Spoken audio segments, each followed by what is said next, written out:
کتاب الغسل حدیث نمبر 252 باب اس بارے میں ایک سا یا اس طرح کسی چیز کے وزن پر غسل کرنا۔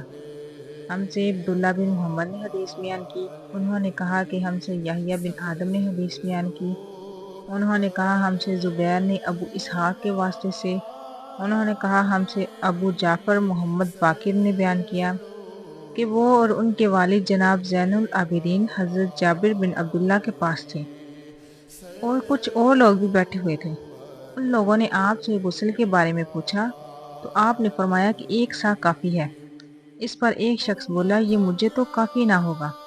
حضرت جابر رضی اللہ عنہ نے فرمایا کہ یہ ان کے لیے کافی ہوتا ہے جن کے بال تم سے زیادہ تھے اور جو تم سے بہتر تھے، یعنی رسول اللہ صلی اللہ علیہ وسلم۔